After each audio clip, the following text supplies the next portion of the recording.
Julie Byrne, The Greater Wings album review. Let's chat about it. Hey friends, what's going on? John here from What's Spinning, here tonight to chat about this latest from Julie Byrne. She is a Buffalo-based singer, songwriter. She's been at it for a few years now.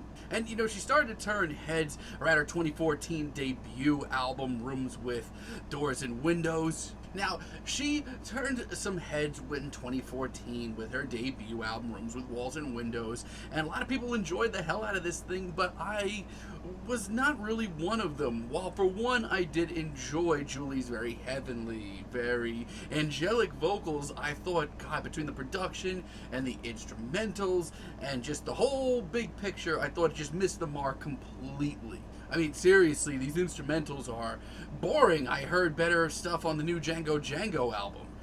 Yeah, not really, but still.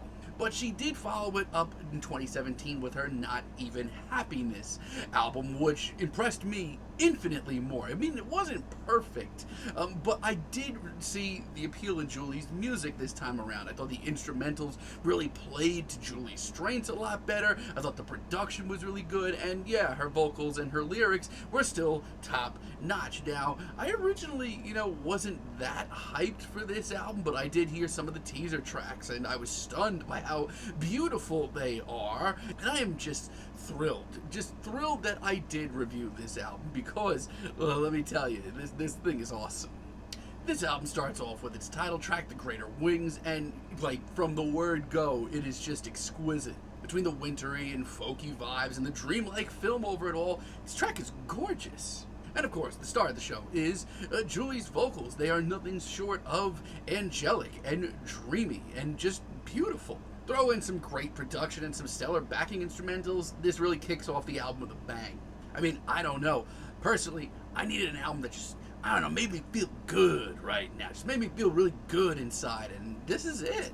Portrait of a Clear Day, on the other hand, is a little bit more by-the-book singer-songwriter, and that's not a bad thing because it's done really well. It's got that old-school 70s singer-songwriter thing going on to it, and honestly, Julie owns it, and her vocals on this track are sublime. It is so good, and so much of this album is so straightforward, so simple, but she does it so well.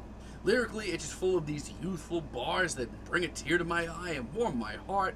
And the hypnotic strumming of the guitar and the lush strings bring it all together. This track is awesome. Moonless is also great, and this whole album has just this very surreal, dream-like feel to it. There are few tracks on this album that I just don't instantly get completely lost in. My God, this track is a stunning piano ballad. I mean, even when I wasn't into Julie's music as much, the instrumentals weren't really doing much for me, and the production as well, her vocals warmed my soul. And her smoky, soulful performance on this track and throughout most of the album just puts a smile on my face. I mean, this track takes its time. A lot of them do, but you could just put them on and relax and just drift off. And Summer Glass is nothing short of a mission statement for the album.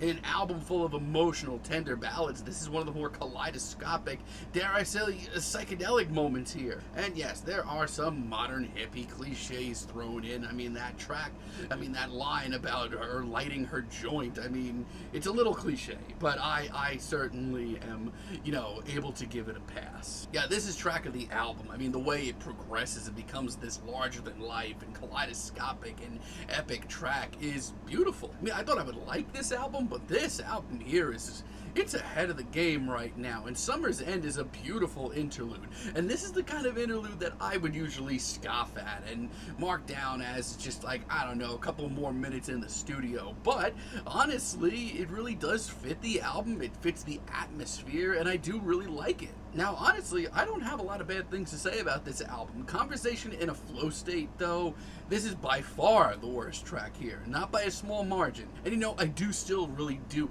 enjoy the atmosphere of this track a lot, but it kind of reminds me of the lukewarm feelings that I had about her debut album. Lyrically, it's just a little too out there. I don't know, it's the first time on this album that I've thought about that.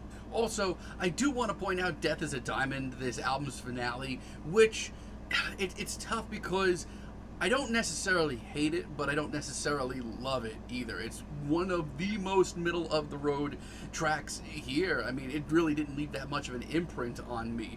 Vocal and lyric wise, this is definitely a downside for Julie on this album, but then I hear this atmosphere and this bluesy instrumental, and I'm totally sucked in. It's okay.